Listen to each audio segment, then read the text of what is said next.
Assalamualaikum warahmatullahi wabarakatuh. Kami dari kelompok 5 akan menjelaskan mengenai manajemen humas.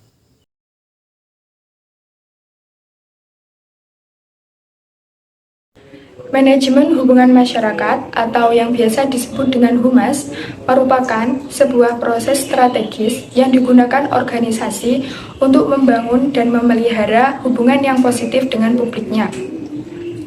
Humas sendiri bertujuan untuk menciptakan rasa saling pengertian dan kepercayaan antara organisasi dan juga publiknya, serta untuk mempromosikan citra positif dari organisasi. Humas memiliki 4 fungsi utama, yaitu fungsi yang pertama adalah komunikasi. Humas bertanggung jawab untuk menyebarkan informasi tentang organisasi kepada publiknya, baik secara internal maupun eksternal. Contohnya, dengan berkomunikasi dengan karyawan dan membangun budaya kerja yang positif. Selanjutnya, fungsi utama humas yang kedua, yaitu membangun hubungan. Humas bertanggung jawab untuk menjalin hubungan yang positif dengan publik, termasuk media massa, pemerintah, dan komunitas. Contohnya, dengan mengadakan acara atau kegiatan untuk menjalin hubungan dengan publik, atau bisa juga dengan memberikan bantuan dan layanan kepada masyarakat.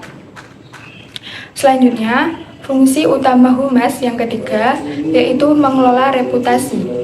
Di sini, humas bertanggung jawab untuk membangun dan memelihara citra positif dari organisasi. Contohnya dengan melakukan kegiatan branding dan promosi untuk meningkatkan citra positif dari organisasi. Dan yang terakhir, fungsi utama humas yang keempat, yaitu menangani krisis. Humas bertanggung jawab untuk membantu organisasi dalam menangani situasi krisis dan meminimalkan dampak negatifnya. Contohnya, dengan menyusun rencana krisis, membentuk tim krisis, dan juga berkomunikasi dengan publik secara transparan dan terbuka tentang situasi krisis. Baik, di sini saya akan menjelaskan tentang prinsip-prinsip manajemen humas. Jadi di sini dijelaskan ada 5 prinsip manajemen humas.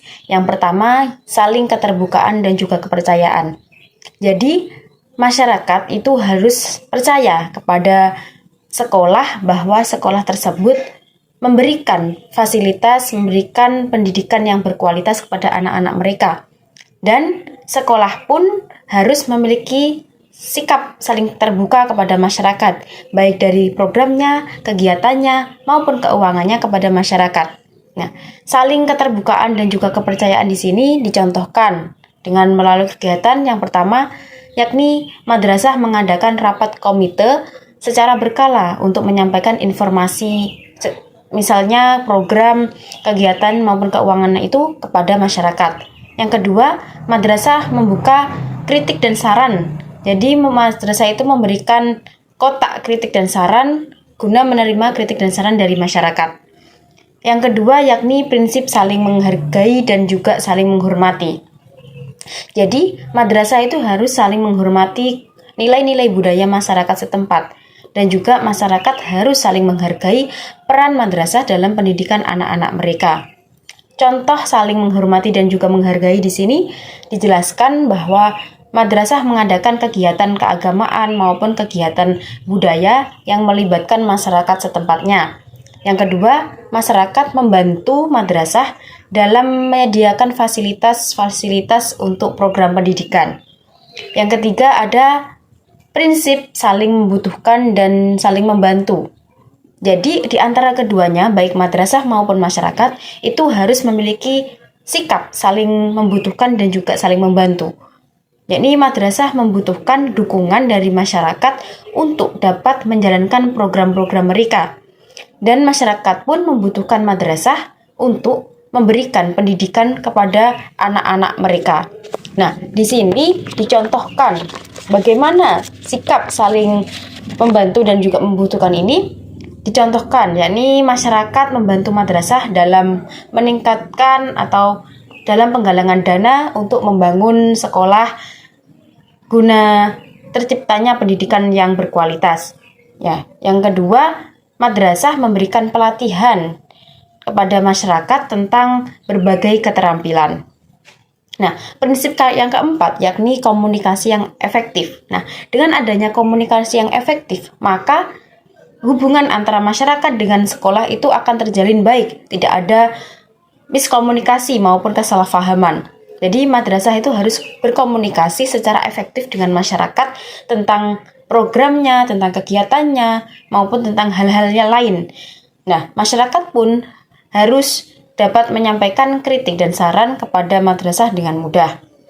Nah, saling komunikasi dengan baik ini dicontohkan dengan beberapa kegiatan, yakni madrasah membuat website atau media sosial untuk menyampaikan informasi kepada masyarakat, atau bisa dipromosikan dari mulut ke mulut. Nah, madrasah mengadakan kotak saran di sekolah agar masyarakat supaya mudah untuk memberikan kritik dan saran kepada sekolah. Nah, prinsip yang terakhir yakni prinsip kerjasama dan saling menguntungkan. Jadi, antara masyarakat dengan sekolah itu harus saling bekerja sama dan juga saling menguntungkan.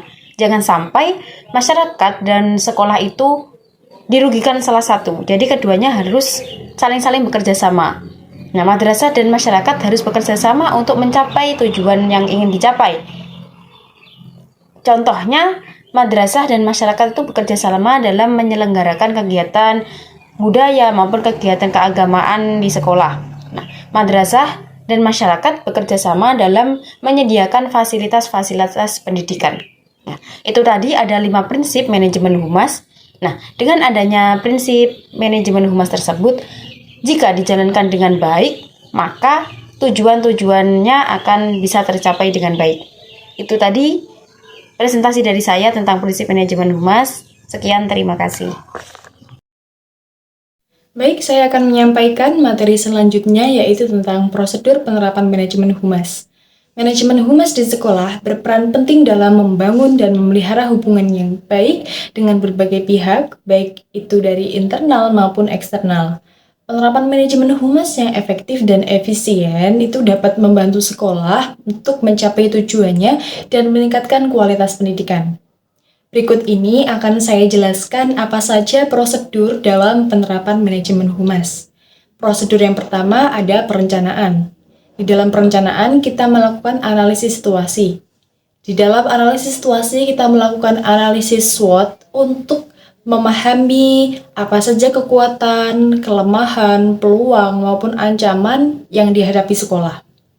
Contoh dari kekuatan, kita bisa ambil contoh guru yang berkualitas dan berpengalaman, lalu sarana dan prasarana yang baik, prestasi siswa yang gemilang, itu termasuk kekuatan.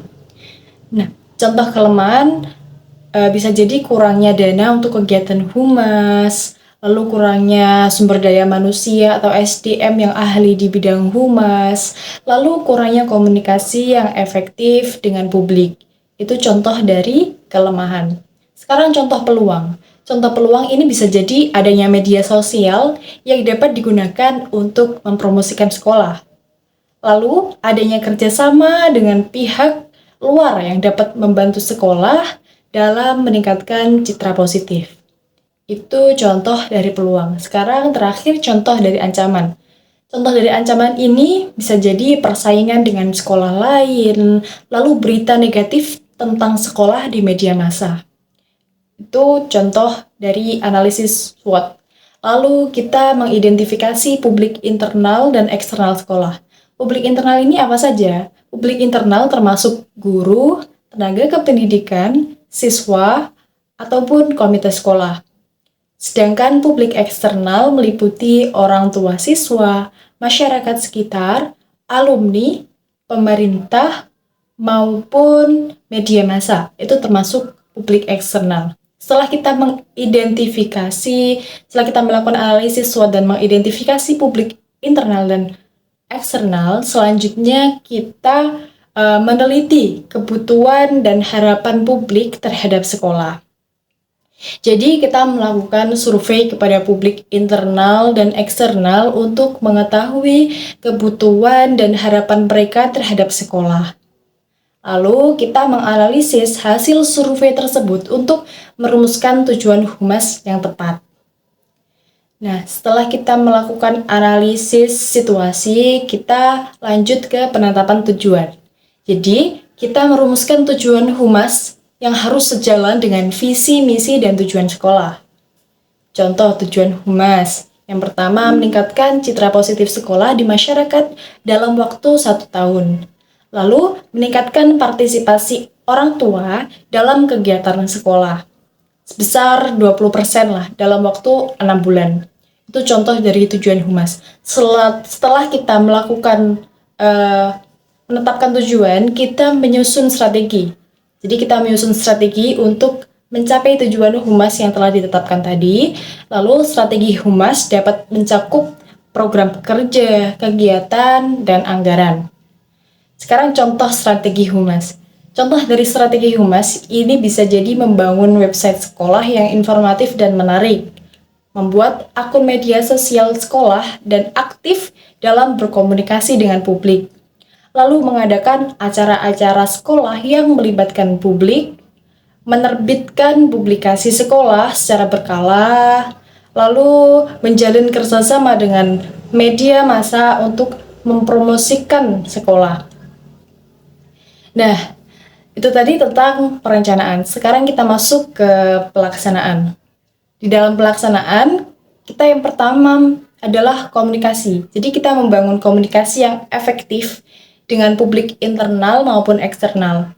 Lalu saluran komunikasi yang dapat digunakan meliputi media sosial, website, publikasi, dan acara sekolah.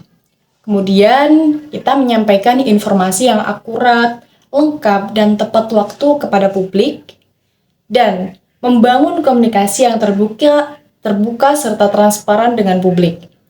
Nah, contoh kegiatan komunikasi, ini kita bisa mengadakan rapat rutin dengan komite sekolah, lalu kita mengadakan pertemuan dengan orang tua siswa, kita mengadakan jumpa pers dengan media massa.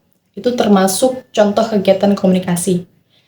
Setelah kita melakukan komunikasi, kita melakukan promosi. Jadi kita mempromosikan citra positif sekolah kepada publik dan membantu reputasi sekolah sebagai lembaga pendidikan yang berkualitas dan terpercaya.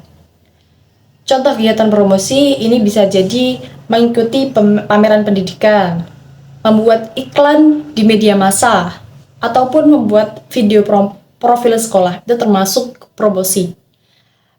Selanjutnya, setelah kita melakukan komunikasi, promosi, selanjutnya kita melakukan pemasaran. Jadi kita menarik minat dan partisipasi masyarakat terhadap sekolah. Kemudian mempromosikan program pendidikan dan layanan yang ditawarkan sekolah. Contoh nih kegiatan pemasaran, kita bisa mengadakan open house sekolah, lalu menawarkan program-program unggulan sekolah, maupun memberikan beasiswa kepada siswa yang berprestasi. Nah, setelah kita melakukan promosi, kita melakukan penanganan krisis. Jadi, untuk menyusun rencana dan prosedur untuk menangani krisis yang mungkin terjadi di sekolah, lalu memastikan tim humas siap sedia untuk memberikan informasi yang akurat dan tepat waktu kepada publik saat terjadi krisis. Contoh, rencana dan prosedur penanganan krisis. Ini bisa menentukan tim humas yang bertugas menangani krisis, lalu menyusun protokol komunikasi untuk situasi krisis. Selanjutnya, melatih tim humas dalam menangani krisis. Nah, itu tadi tentang pelaksanaan. Selanjutnya, kita masuk ke evaluasi. Nah, di dalam evaluasi, kita melakukan monitoring dan evaluasi tersebut. Jadi melakukan monitoring dan evaluasi terhadap program kerja humas secara berkala.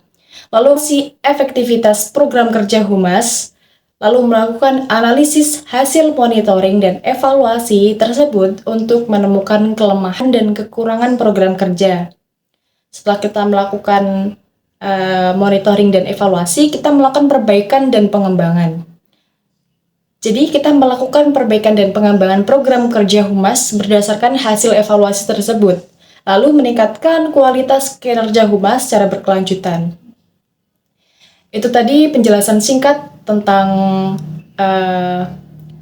prosedur penerapan humas.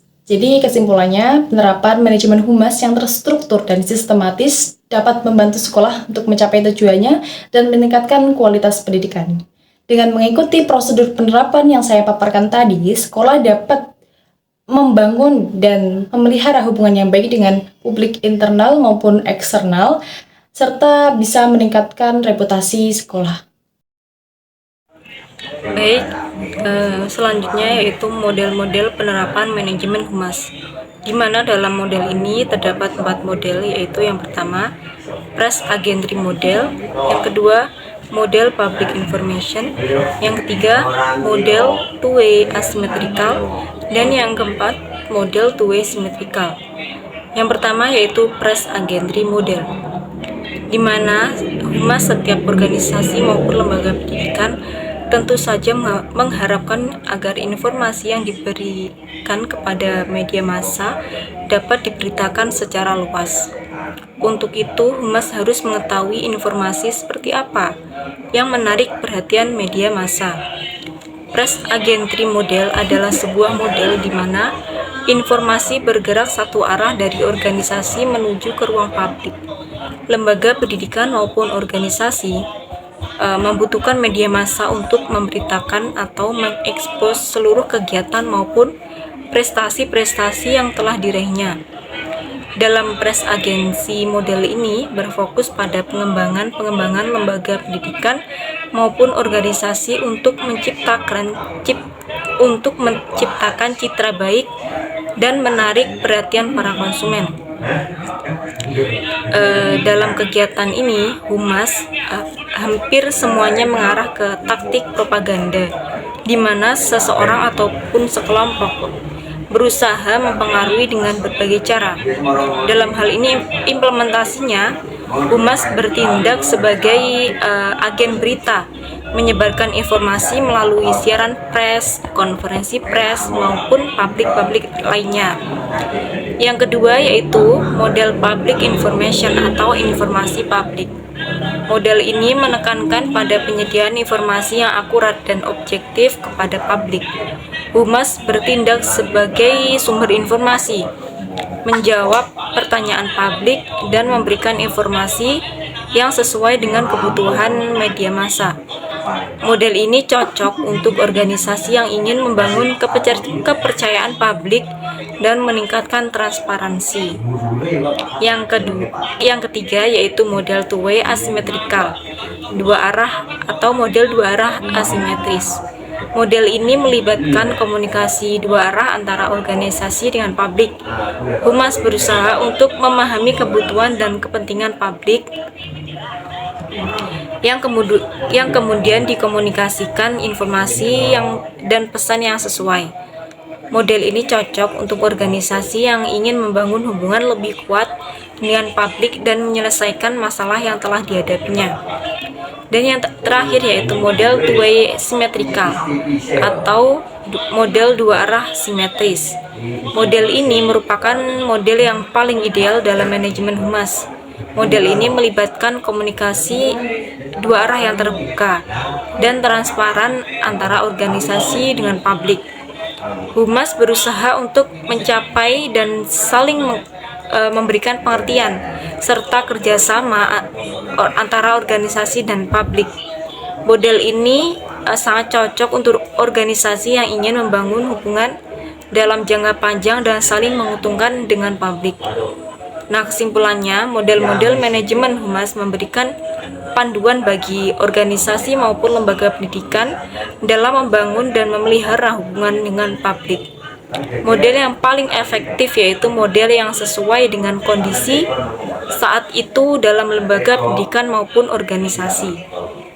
Baik, itu tadi presentasi dari kami. Jika ada yang kurang jelas bisa ditanyakan. Terima kasih. Sekian dari kami. Ada kurang lebihnya mohon maaf. Wassalamualaikum warahmatullahi wabarakatuh.